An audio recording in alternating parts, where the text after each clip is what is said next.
Hey guys, welcome to day 24 of 100 Days of Code. Today we're going to learn about working with the local file system and also understanding how directories work.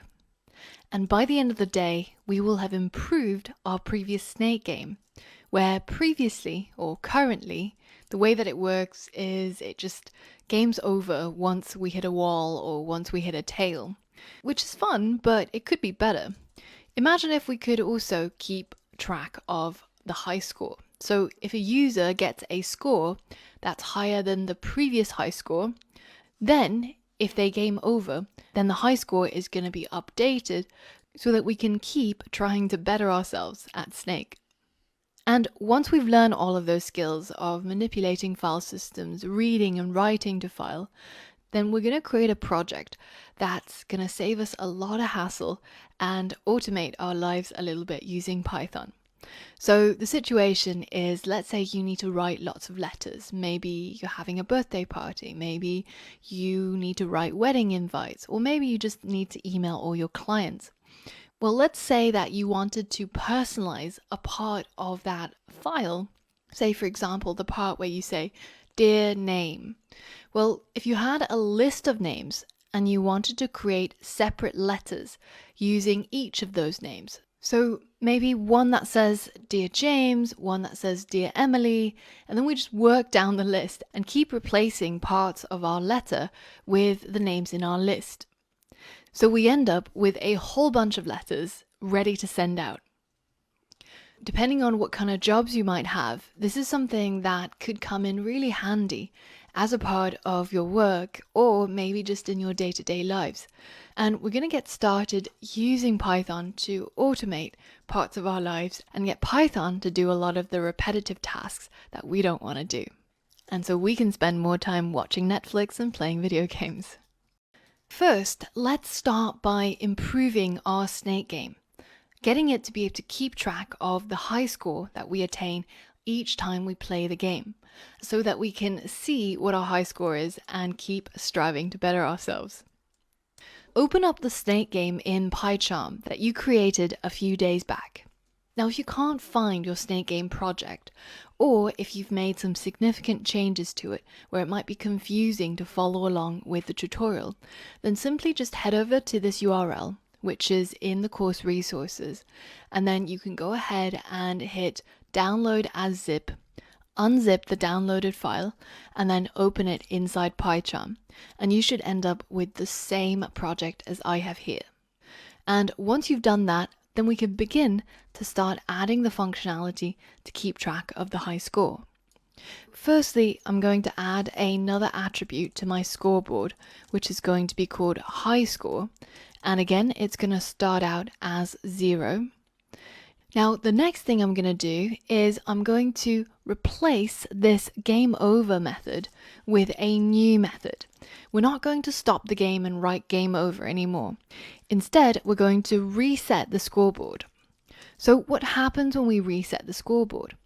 Well, we need to figure out if the current score that the user has attained is greater than the high score of all time. And if that is the case, then we're going to update the high score with the value of the current score. So the code for that would look something like this. If self.score is greater than self.highscore, well, in that case, then self.highscore is going to be equal to self.score. Now, this looks a little bit confusing at first, but if you just go through the logic and think about how you would create a high score saving mechanism, then you'll pretty quickly understand what's going on here. Now, once we've updated the high score, the next thing to do is to reset the score. So I'm going to reset it down to 0.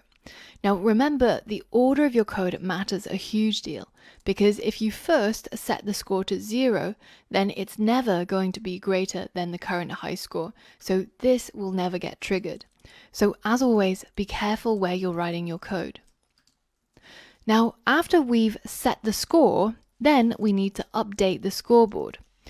Now, one thing that I've changed about the scoreboard is previously when we increased the score, I've used the self.clear and then self.update scoreboard. But it actually makes more sense for this clear to happen every single time we update the scoreboard. So I've added this method call here before we actually write the score. The reason why I couldn't do this previously is because when we wanted to show game over, we wanted to keep the score on the screen and then for the scoreboard turtle to go to the center and write game over so that both of these things show up on screen. But now that we're getting rid of our game over method, then we can go ahead and move that clear to update scoreboard, and then we don't have to call it twice, both in reset and increase score. Now, in addition to writing the score, I'm now also going to write the high score. And this is going to be using an F string to insert self.highscore. Now if we run this game as it is, you can see it says score 0, high score 0, using these initial values. But as soon as it hits the wall, it ends because in our main.py, we change this game is on to false, and that ends our while loop. Instead, what I'm going to do is I'm going to delete this game is on equals false and also delete it when we collide with the tail. And I'm also going to delete the part where we call game over from the scoreboard. Instead, I'm going to get the scoreboard to reset itself. So that way the score gets reset to 0 and we're ready with the next round. So now if I run this game again, you can see it says score is 0, and then as soon as we get a higher score and we end up dying, like so, then our high score goes to 2. But our snake kind of just disappears because it continues moving in the same direction. And it's now probably somewhere all the way down to the left. What should we do instead? Well, our snake also needs to be reset. So let's create a reset method inside the snake class as well. And what we're going to do is we're going to get all of the segments to clear. And when I hover over this clear, you can see what it does is it's going to remove all of the items from that list. So all of the segments that we've added already to the list of segments is going to be deleted. And then once we've gotten rid of all the segments, we're going to call self.createSnake again so that we create another 3 segment snake in the starting position. Now, in addition, I'm also going to set the self.head as the 0th element from that list of segments. So basically, we're doing everything that is in the init because we're going to initialize the snake again back at the center. So now if I go back to main.py, and in addition to resetting the scoreboard, I also get my snake to reset. At this point, when I run the code, you'll notice that it's not behaving quite the way you expect it to. So I can go ahead and score, and when I die, I get the high score, but my old snake is still lingering on screen. So even though we've cleared the segments, we don't actually get rid of the turtles that are still on screen. And in order to get rid of them, we actually have to send them to a different location. In our snake reset method, just before we clear our segments, so while we still have access to all of them, we're going to use a for loop to loop through all of the segments in the list of segments and tell each of them to go to a place that is off the screen. So our screen is only 600 by 600, and I'm going to tell it to go to 1000 x 1000 y. So it's going to disappear off the screen. So this way, notice how when the snake hits one of the walls, or when it hits its tail, instead of sort of just staying there, it actually disappears into a location that's off the screen. So that way we can keep track of our high scores, we can continue to get higher scores, and if we get a score that's not quite as high as the high score, and we end up dying, then the high score stays as the previous value. Now, the only thing about this game is that in order to end it, we have to hit the stop button here. But once we've done that, it also reveals the crucial flaw in our code. Because if I run our program again, you can see that, wait, what happened to the high score, right? We had a high score of 3 previously. So, what exactly is happening? Well, the reason is actually quite simple. We know that if we create a variable, let's say we create a variable called a, set it to equal 3, and then at some point we set a to be from the input.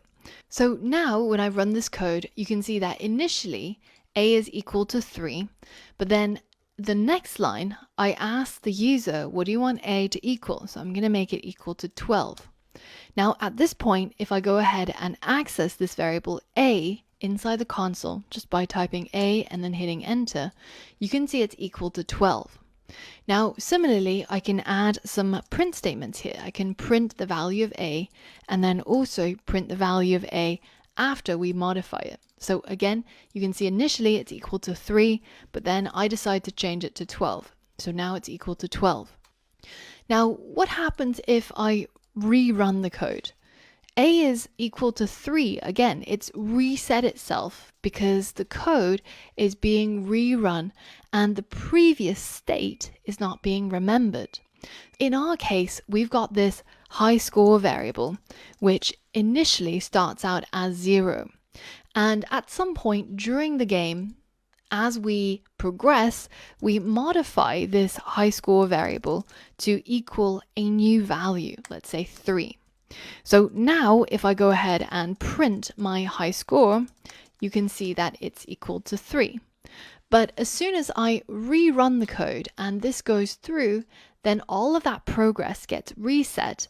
And now if I print the value of high score, you can see it's again equal to 0. So this is what's happening in our program as well. So how might you keep track of the score if you weren't using Python? Well, you might open up a Word document and then write down your high score in that document, close it down, and then the next time you play the game, open up that file again and see what your previous high score is. We're going to try and do the same thing, but using Python to read and write to a file so that we can save our progress and be able to retrieve our previous high scores each time we play the snake game. To find out how to do that and to solve this problem, head over to the next lesson and we'll talk about how to use Python to open, read, write, and close files on your system. In this lesson, I want to talk about the file system and how you could use Python to open up files, read files, write to the files, and also close them down again, all without touching the mouse. So that way we can start saving our high scores into a file and retrieve it the next time we open up our program. Let's start out by trying to do some of the simplest things with a file, reading and writing. Now, I've created a new project using PyCharm called Day24, and I've created my main.py where we're going to write our Python code. But in addition, I'm also going to create a new file, which is going to be called my_file.txt. So this is going to be a text file. Now, inside this text file, I'm going to write some text. Hello, my name is Angela. And if you want, you can actually find this text file inside your project folder, and you can actually open it up with your native text editing software. So TextEdit on Mac or Notepad on Windows. And you can see it's just a bunch of text. There's nothing really special here. But what we can do using Python is we can actually open up that file. So notice how this method open is a inbuilt method, so you don't have to import anything, you can use it directly. And it takes a number of inputs: the file that you want to open, the mode that you want to open that file in, and a whole bunch of other optional things that you can specify. In our case, I'm going to specify the name of my file as a string, so my_file.txt, so remember that extension. And then I'm going to open this file and I'm going to save it inside a variable called file. So when we hit run right now, nothing's really going to happen. You're not going to see anything happening, but behind the scenes, Python has already opened up this file and it's ready for the next operation that you might want to do on that file. So the next thing I want to do is I want to read the file. And this read method returns the contents of that file as a string. So we can now save it inside a variable called contents, and I can go ahead and print out this contents. So when I hit run right now, you can see what gets printed out is the content from my file.txt. And if I go ahead and modify my file to add some more lines and I hit run again, you can see that all of the lines are being printed. Once we've opened the file, we've read the file, and we print the contents that we have read. At the end of all of our work, what we have to do, once we're done with that file that we've opened, we also have to close it. If there's an open, there's probably going to be a close. Now, why do we need to close the file? Well, once Python opens up that file, it basically takes up some of the resources of your computer. And at some point later on, it might decide to close it and free up those resources, but we don't know when that's going to happen and if it will happen. So instead, we're going to tell it to close down the file manually using this line of code. It's a similar concept to having lots and lots of tabs open in your browser. While it's kind of convenient to have all of these tabs open, if you actually want your computer to perform at its best, you actually want to only use as many tabs as you need. Every extra tab is going to add a little bit of burden to your computer. And especially if you're using a very heavy application like Chrome, which likes to take up a lot of resources of your CPU and your computer, if you have more than 20 or 30 tabs, you'll notice a significant decrease in the speed of your computer. So here's a computer tip as well as programming tip. Always close down tabs that you've opened and always close down files that you've opened. Now, because it's kind of hard to remember to close a file, because we might be doing lots of other things in between the open and close, right? We might be writing to the file, we might be modifying it or reading it line by line or doing lots of different things. So instead, what many Python developers opt for is a different way of opening the file. We can use a with keyword. And with, we can open this file and then we can open it as whatever it is we decide to name. So this you can name to anything. You can name it as F, you can name it as file. It's basically equivalent to that variable that we created earlier on, which stored the opened file. Now we can indent the rest of this and I can delete this file.close. And you can see that it works exactly the same as before, but now we no longer have to remember to close our file just by adding some keywords here. This with keyword is going to manage that file directly. So as soon as it notices that we're done with it, it'll close down the file. It kind of makes me wish that something similar for tabs existed. But let's get back to our Python code. So now that we've opened up my file.txt, we've saved it into a variable called file, we've read that file and saved the contents that we read into a variable called contents, and then we've printed it. Now, what if instead of reading the file, I wanted to write to it? Well, it's just as simple. So we can get hold of our file and then call write. And we can put any sort of string inside this write method to put into our file. So let's put some text, let's call it new text, and I want this new text to be written into my file.txt. And if we run the code as it is, you'll notice that it doesn't work because it says that unsupported operation, this file is not writable. And this is because we opened up the file in read-only mode.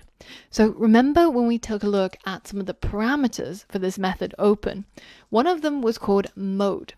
And by default, it's set to read only, so R.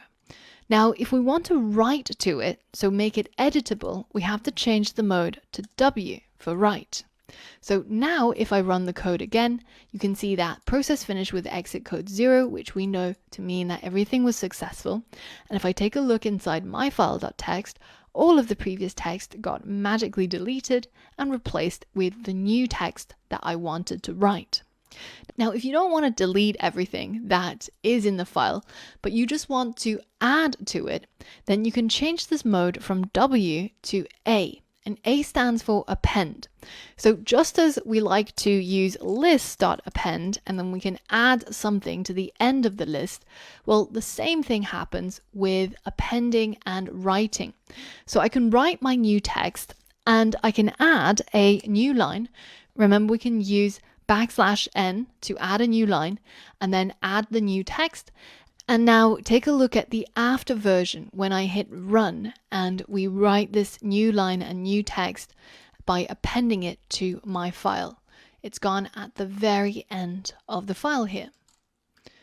Now, one of the important things you need to know when you're writing files is when you try to open a file in write mode and that file doesn't exist, then it's going to actually create it for you from scratch. So let's go ahead and create a file, which I'll call new file.txt. Make sure you got the extension in there. And we have the mode as write set. Because this new file.txt doesn't exist in this folder, then it's actually going to create it for us. So now when I hit run, you can see that once this goes through, that new file gets created and the new text has been written inside. Now remember, this only works when you're in the write mode and when that file doesn't currently exist. So those are some basic ways of working with the file system. We can open and read, we can open and write. And by using these different modes, append, read, or write, we can define what it is that we want to do with that file that we've opened. Now that we've learned how to work with the file system, in the next lesson, I want to show you how we can fix our snake game so that we can write to a text file our high score. And every time we open up and run our game, we fetch that file and see what the previous high score was so that we can load it into our game. So for all of that and more, I'll see you in the next lesson. It's time for your challenge. You've already seen how we've managed to get the snake game to keep track of the high score.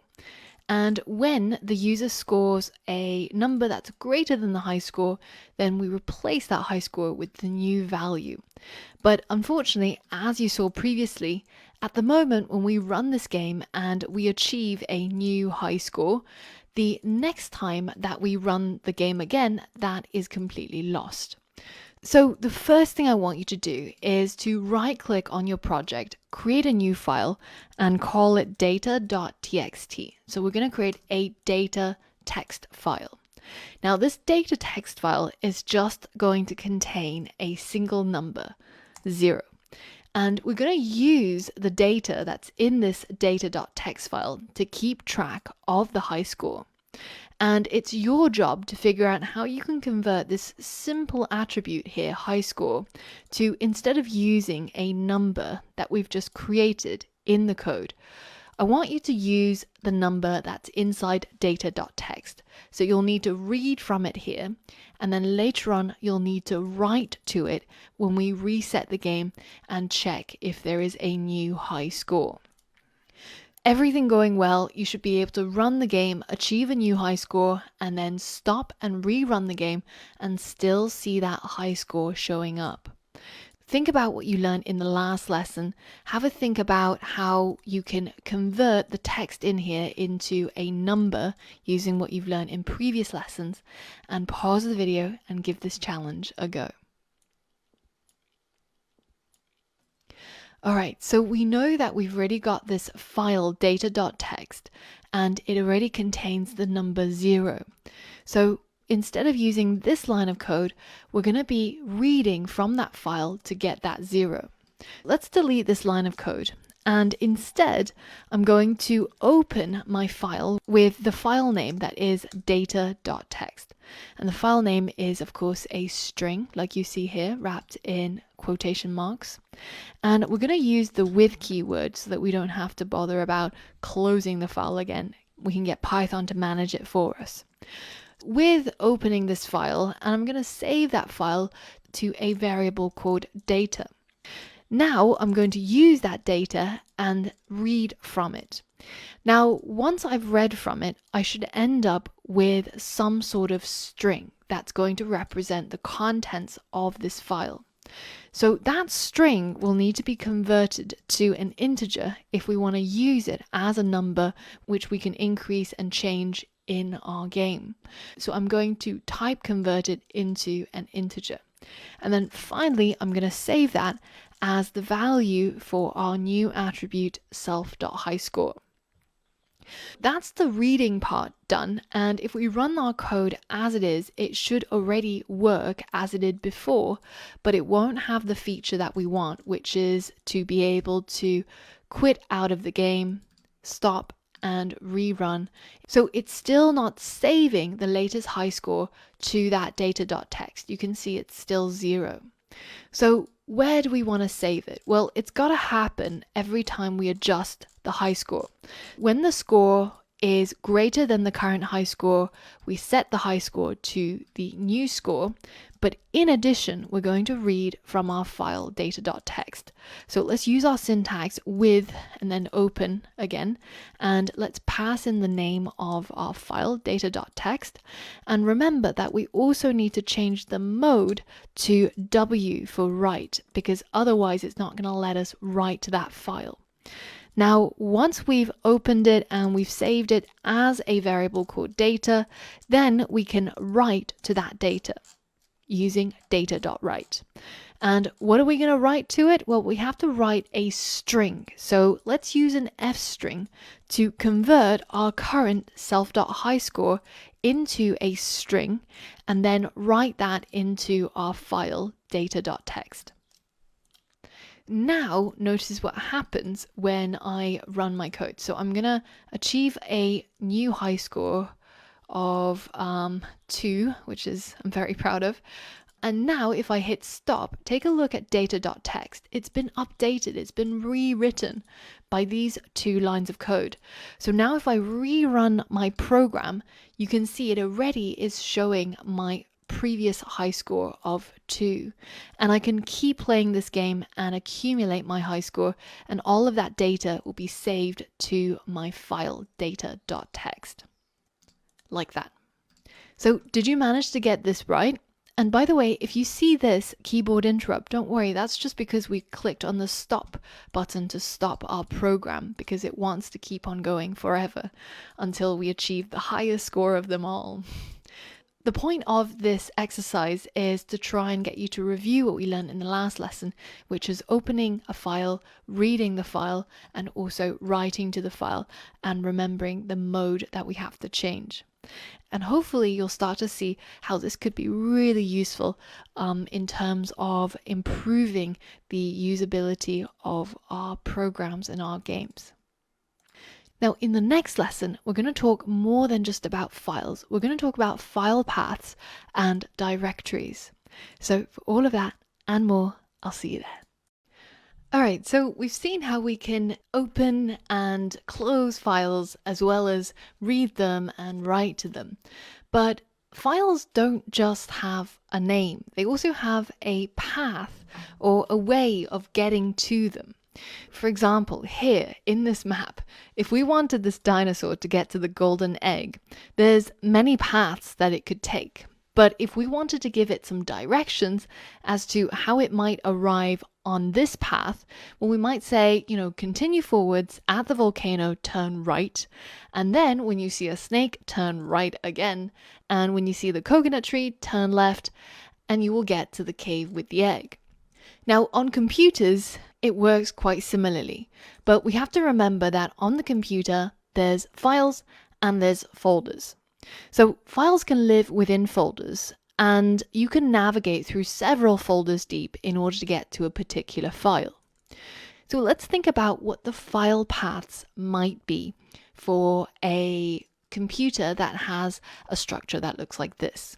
So the first thing to note is that at the very root of all of the files and the folders is basically the origin, right? This is the root folder. And on a Mac, you can see that our PyCharm projects live within my users folder, inside a folder called users, inside a folder called Macintosh HD. So if I have this folder selected right here, I can say go to enclosing folder, which is this one. And then if I keep doing this, you can see it keeps jumping up until it can go no further. So the root on a Mac is the Macintosh HD, the hard drive. And that, in terms of a path, is represented by a single /. Now, when you're on a Windows computer, however, the root folder is usually your C drive. So that becomes your root folder. Inside our root folder, our Macintosh HD or our C drive, we have a folder called work. Inside that folder, I've got a report Word document as well as a project folder. And then inside that project folder, there's a PowerPoint called talk.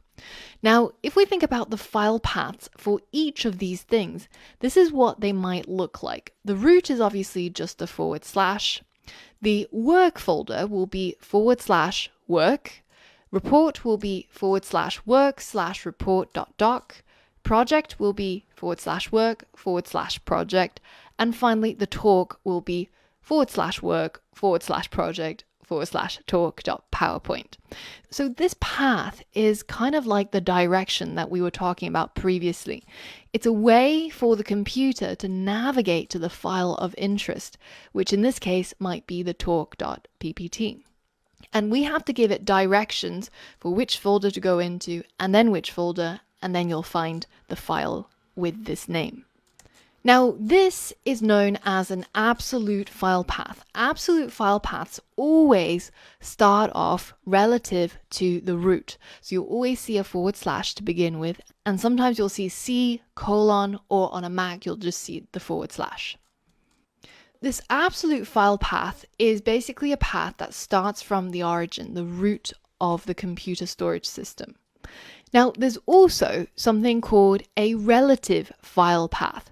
Taking this talk.ppt, we know that the absolute file path is /work/project /talk.ppt.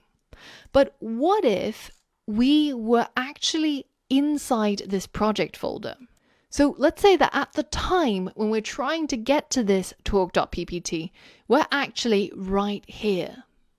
Now, this in computer speak is called the working directory. It's basically the directory or folder that we're currently working from. And once we've established a working directory, say that we are right here, then we can use what's called a relative file path to get to a file that we're interested in. So given that we're here and we're trying to get here, the relative file path is simply just /talk.ppt. The / signifies look in the current folder for this file. If we switch up our working directory, and let's say we are now working from the work folder, how do we get to this talk.ppt? Well, the absolute file path would not change for this file, but the relative file path would now be ./project/talk.ppt. So we're walking from here to here to here. Now, what if we wanted to go upwards in the directory tree? Let's say we wanted to get a hold of this report.doc, but we are currently working inside this project folder. How do we go one step up? Well, we would write ... so 2 dots now, /report.doc. So we're inside this project folder, we're coming out of it to the parent folder, which is the work folder, and then we're getting hold of this file. So that 2 dots represents going one step up in the hierarchy to the parent folder, which in this case is the work folder. Now, What we've been doing is we've been writing code inside our main.py. And that main.py has usually been inside some sort of project folder. When we're trying to get hold of a file, this is basically where we are at. So our working directory is the work folder. So that means if we wanted to get access to this report.doc file from our main.py, all we need to do is write /report.doc because we're working within the same directory and we're just getting hold of this file. Now, when you're using relative file path, you can use this /, but you can also shorten it and get rid of it as well.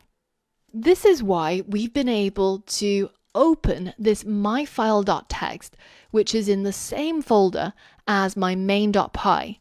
And notice how these two files are at the same hierarchical level. So let's do a quick challenge. I'm going to delete the part where we write to the file, and I'm going to change my file so it just has one sentence. And I'm going to locate this file by using Reveal in Finder. And on Windows, that would be right-click and Show in Explorer. And it would show you the location of that file in your computer system. Now, what we're going to do is we're going to move this file to the desktop.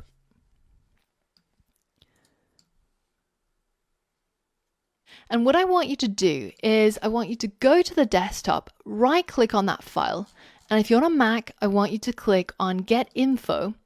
And if you're on a Windows, I want you to right-click and go to Properties. Now, what you're looking for is this location here. Now, you can see that this current file, new file, is located under the root folder, which in this case is the C drive, /users/ londonapbury/desktop/newfile.txt. On a Mac, you can see that it's located under the root folder, which is Macintosh HD /users/angela/desktop/myfile.txt.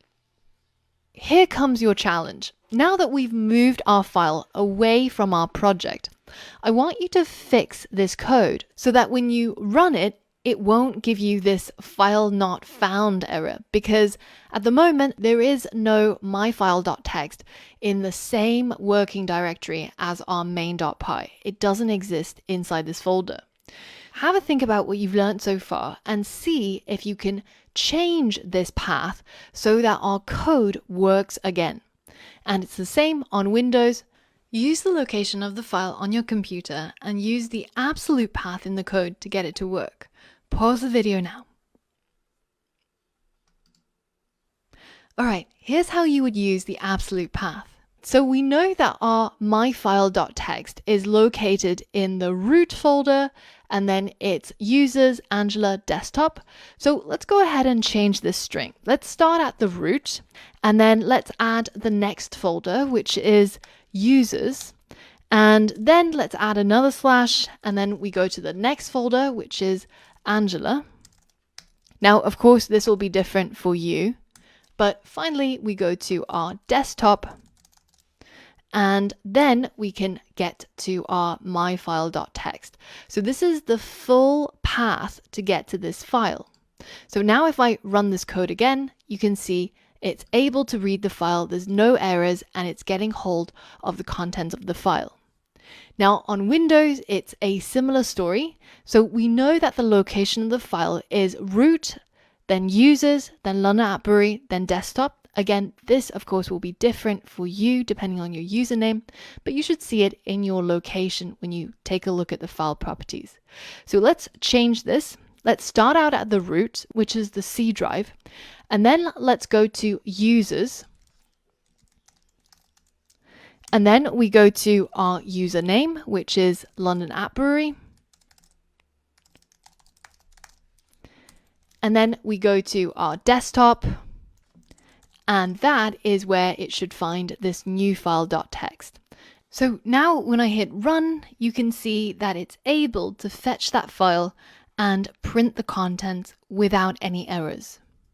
Now, one of the peculiarities about file paths in Windows and Mac is that in a Mac, the path, each of the folders are separated by a /, whereas on Windows, they're separated by a \. But as you've noticed, when we're writing Python code, we don't care about that. We can just write it as / and making sure that we have the root, which represents the C drive, so this entire part, and then we have our folder, the next folder, the next folder, the next folder, etc.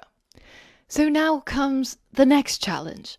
You can see that this path follows from the root folder, which is the C drive, and on the Mac, it's also from the Macintosh HD. So what if we wanted to change this so that it's relative to our current main.py? Our main.py, if we go to Show in Explorer, you can see that the path for this file is the following. It's under Users, under Linapri, /PyCharm project /Windows demo. So that's the name of my project. And then afterwards, it's my main.py. So this is a bit of a tricky question. Given that this file is inside this current folder, or whatever it is that you have as your folder which contains this file, how can you get it to use a relative file path so that it jumps back 2 folders to the London AppRe folder and then goes to desktop and then to new file? On our Mac, it's a similar story. So we go to Reveal in Finder, we can see this is where we are currently. So our current working directory is this day 24 project folder. So if we go one level up, and the shortcut is Command up, we go to our day 24 folder. So this is our working directory. Now, if we want to go up one level, we can go to Go and then go to Enclosing folder. So one level up, that gets us to PyCharm projects. And then if we go one level up further, we get to our Angela folder, at which point we can then navigate downwards to desktop myfile.txt. This is your challenge. Figure out what the relative path to the text file on your desktop should be, then modify the code and get it to work. Pause the video now. So the way that we would modify this is, in order to get to this Angela folder where we can continue to our desktop and then to my file, we have to go up 2 levels. So that translates to .. And now we're inside the Angela folder, so we can start going down. And PyCharm is smart enough to know what your folder structure looks like. So it'll start giving you hints as to what folders are accessible at this level. So I can get to desktop and then I can get to myfile.txt. And if I go ahead and run my code, you can see it's able to read and print the content of that file. The main difference between an absolute file path and a relative file path is the absolute file path is always relative to the root of your computer. On Windows, that's the C drive. Usually anyways, unless you've changed it. And on a Mac, it is the Macintosh HD. Now, the relative file path is relative to your current working directory. So it depends on where you are and where you're trying to get to. Now, depending on the situation and where that file you're interested in is located, you might decide to use the absolute file path or the relative file path. And you can see that in this case, it's not necessarily that much shorter or that much more easier to understand. So if you know how to do both, then you can adapt to the situation and figure out which one is most appropriate. Now, I know that paths can be confusing, so that's why I've come up with a whole bunch of quiz exercises for you in the next lesson for you to get more practice with file paths so that you can feel confident leaving this lesson. So for all of that and more, I'll see you on the next lesson. Alright guys, it's time to put what you've learned to the test. Now in this project, we're going to be doing a little bit of mail merging. So mail merging is where you take something like what we have, a list of names, for example, and we want to insert each of these names into a letter. So instead of saying, "Dear name, you are invited to my birthday this Saturday," it should say "Dear," and then it would replace that with whatever is here. Take a look at this example file. You can see that it replaced the name placeholder with the first name in the invitednames.txt file.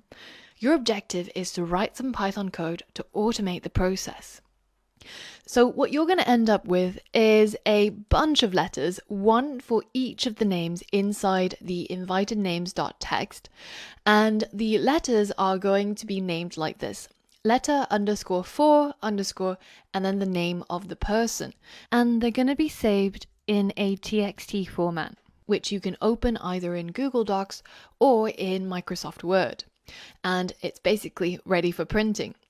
So I've made it a little bit harder for you by adding in a whole bunch of folders. And each of these files are nested inside a bunch of folders. So for example, starting letter is inside letters, which is inside inputs. And then the letters that you're going to generate are going to need to go into this folder called ready to send, which is inside output. And no cheating. I don't want you moving around any of these files. You're going to be using what you've learned about directories and file paths to do everything without needing to drag and drop or move anything around manually. I've got some starting files for you. So the first thing I want you to do is to go to the course resources and download the zip file, which will be your starting project code. Once you open it within PyCharm, it's going to ask you to configure the interpreter.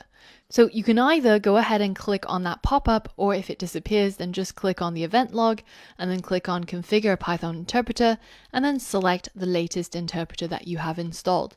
So in my case, it's 3.8, but by the time you're watching this, it'll probably be 3.9 or even later. And once that's done, then you can go ahead and have a look inside main.py. So here I've got some instructions for you. First, you're going to create a letter using the starting letter.docx, which is right here nested 2 folders deep. And then you're going to use each of the names inside invitednames.txt to replace the part where it says name with the actual names that you see in names.txt. And then you're going to save each of those letters that you've generated inside the folder ready to send. And you can take a look at the example if you want to see what the final outcome looks like. So it's going to be the name without any spaces afterwards, just a comma. Now, there's going to be a few things that will trip you up along the way. And I'm hoping that you're going to use your knowledge about how to get help from Google and Stack Overflow, as well as some of these hints that I've left in here for you. So the hints take you to 3 pages of Python documentation, and they're chosen because the methods that are featured in them will definitely help you in this project. In fact, some of the things that you're going to try to do won't be possible unless you take a look at each of these pages of documentation, read through it, and understand what the methods do. Now, as always, with a lot of tutorials, it's impossible to teach you every single method, and it would be really, really tedious if I just went through all of the methods that are available in Python and showed them to you individually. So instead, you have to work just as a pro developer does, which is to find out information when you need it and to quickly understand what's happening and how to use the information you found on the fly. Don't worry if you haven't seen me use these methods before. You will get more practice by using the documentation, figuring things out yourself, and implementing things that you haven't seen before. Once you're ready, go ahead and take a look at each of these links, see what each of the methods I've linked to does, and then go ahead and try to tackle this challenge. So pause the video and I'll see you on the other side. I hope you've given that a good go, and now I'm going to run through the solution with you. Here I've got those 3 links open, and they're all documentation on W3 schools for different methods in Python. The first one is a method called readLines. It's really important that you have that S because there's also another method called readLine, the singular form. What readLines does is it returns all the lines in the file as a list where each line is an item in the list object. For example, we can run this example and you can see that inside this demo file read lines, there's several lines in that file, and each line after running this method gets added as an item inside a list, like this. Now, the next method I showed you is the Python string replace method. And what this method does is it will replace a specified phrase with another specified phrase. If the starting text was I like bananas and you do text.replace, you can replace the part where it says bananas with apples. And when you print, you can see the end outcome changes that text to I like apples. Now, the final method that I showed you is the string strip method. And what this does is it will remove the spaces at the beginning and at the end of the string. So if our starting text has a lot of white space at the beginning and the end, and then we do text.strip, it'll get rid of all of that extra space and it ends up with just the word. Now, if you have a space in between another word, like this, if we hit run, then you can see that it keeps the space in between the words, but it gets rid of any spaces on either side, which is really, really handy. And you're going to see, hopefully, why it's really, really useful. So now that we've reviewed these three methods that we haven't seen before, and normally you would probably find these when you actually get stuck and when you're searching Stack Overflow. But now that you're aware of those methods, let's go ahead and create a letter using our starting letter. So I'm going to go ahead and delete everything in here. And now let's go ahead and tackle this challenge. So the first thing I want to do is to get hold of all of the invited names, and I want to turn them into a list. Now I can, of course, rather tediously go and add some square brackets, add some quotation marks around it, and then add it into my main.py, but I don't want to do that. Instead, I'm going to get Python to read the file. So using our classic syntax with open, I'm going to open up that file. But in order to open it up, I need to specify a string, which is going to be the path that leads me from here to here. So let's think about how we might get there. Now, this input-output folder is on the same hierarchical level as our current file where we're writing our code. If we want to use a relative file path, we can simply say go into the current folder, which is mail merge project start, and then find a folder called input. Inside this folder called input, we're going to go to another folder called names. And then inside that folder of names, we're going to get hold of that file called invitednames.txt. And PyCharm is super clever and it helps you out with a lot of typing, so it saves you some time as well. And then I'm going to save it as names file. Now that I've got this file open, I'm going to go ahead and read it. So namesfile.read. And once I've read it, I'm going to save it to a variable called names, and then I'm going to print out my names. So now if I go ahead and hit run my main.py, you can see that it prints out all of these names individually because it's getting hold of everything that's in here and just printing it out. Now at this point, I would really like these names to be in the format of a list. So if you remember, that's where this read lines method is going to be really helpful because it returns a list containing each line inside the file as a list item. Now, instead of saying namesfile.read, let's replace that with read lines. Now, when I hit run, you can see it prints out names, and names is now magically turned into a list. So now that we have our list of names, which we've extracted from our invitednames.txt, then we can go ahead and proceed to the next step where we're going to replace this placeholder in our starting letter with each of these names. Let's go ahead and create a constant at the top, which I'll call placeholder, and I'm going to set it as the string, which is the square brackets and then the word name, because this is the string that we want to replace from our starting letter. The next step is to open up our starting letter. So again, I'm going to use open, and then I'm going to specify the path. So from here, I'm going to go into the folder that's at the same level as this file. So using the /, and then I'm going to go into input again, and then I'm going to go into, instead of names, I'm going to go to letters. And I'm going to get hold of my starting letter, and I'm going to open this as the letter file. With the letter file, I'm simply just going to get hold of the letter contents by saying letter file.read. And this is going to be a normal read because I want all of the content inside that letter, and it's now going to be saved as a string inside my letter contents. The next step is to go through the letter contents and replace that placeholder with the actual name that we've got in our list. To do that, we'll need the second method that I showed you, which is the replace method. So we can get hold of the text, call replace, and then the output of this method will be a new string which has modified this text. In our case, we'll need a loop. So we can say for name in our list of names. Let's go through each of the names in that list.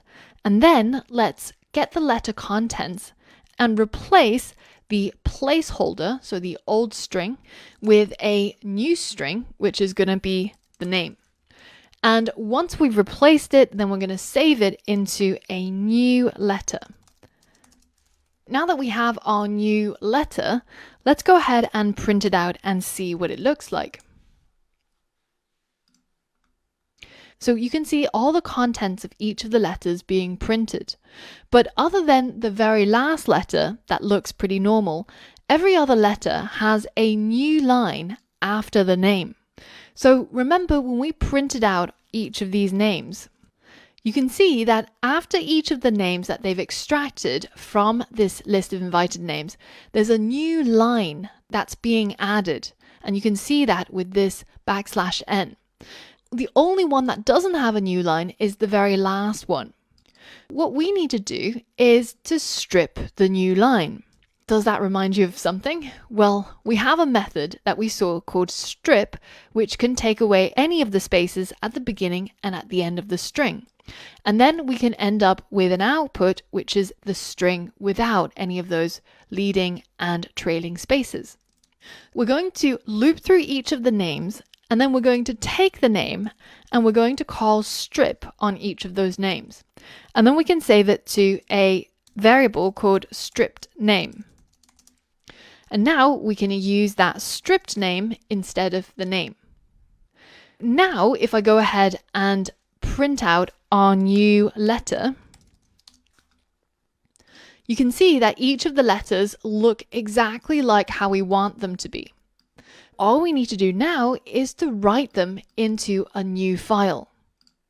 In previous lessons, I mentioned that when you open a file that doesn't exist, Python will actually create that file for you. Again, using our with open, I'm going to navigate to this ready to send folder. Going from where we are in main.py, we're going to go to the output folder, and then we're going to go to the ready to send folder. And then inside the ready to send folder is where we're going to create our new file. So let's think about what we want our file name to look like. In the intro, I showed you this is the format for each of the files. letter_for_ang.txt. And then this part is replaced by each of the names. So let's write that letter_for_ the name and then .txt. We can use an F string to replace this part with the stripped name. So now we should be creating a new letter for each of the names in our list of names. So now let's refer to this file as the completed letter. What we want to do with this completed letter, which at the moment is blank, is we want to write to it. So to do that, we have to change the open mode from default, which is R for read, to W for write. And this will allow us to get our completed letter and write to it. What do we want to write in there? Well, we want to write the new letter that we've created, of course. That's pretty much the end of our code. And all we have to do is to go ahead and hit run. And once I hit run, you can see there's a whole bunch of letters that have been generated over here. And if I click on each of them, you can see that the name placeholder has now been replaced. And I'm now ready to go to the printers and print all of these out. So did you manage to figure out how to complete this project? If not, be sure to review the relevant parts of the lessons today so that you're really confident with what's going on and you understand all of this code. If you want to take a look at the completed solution, then head over to the course resources and you'll find a link to the final project code, which actually works even within Replit, so you can delete all of these files and you can see it generate them from scratch. Well done for completing today's course and challenges. Now, one of the questions I often see students ask in the Q&A is, okay, so I've written this code, this is my solution, but what's the right solution? And this is something that I want to talk about today. And the really important thing for you to understand is that there is no right solution. It is your solution. It's about your thinking process and how you got there. And when you're looking at the solution, when you're looking at your code, the most important thing is not how fast does it run or how few lines of code you use, how efficient is the code. To quote the godfather of computer programming, Donald Knuth, the guy who wrote The Art of Computer Science and many other books are super influential, super hard to understand. But what he says is premature optimization is not a great thing. Don't try to make your code the most efficient as possible. Instead, what you should aim for is readability. So if another programmer comes along, if another student takes a look at your code, can they understand what you did immediately without a lot of effort? Well, if that's true, then you've succeeded. That is the goal, that is the bar that you should measure your code by. Now, when I was in university and I had to write a lot of essays, especially during the year when I was doing neuroscience as a degree. And when I first started writing essays, I thought, you know what? Good essays are ones with big words. They're the ones with the ones in the dictionary that nobody ever uses. And they had to be really complex. It made me sound super smart. But then I had a professor who was somebody who really was very influential in my life. And he took one look at my essay and says, this is not how you write. You write so that other people understand what you're trying to say. And it's actually the same thing with code. It's not about writing big words. It's not about shortening your code to the shortest number of lines. It's about making your code expressive, readable, and as easily understood by as many people as possible. Once you've gotten there, eventually, once you become a senior developer, you'll have your own ideas about style and syntax, but at this stage, optimize for readability.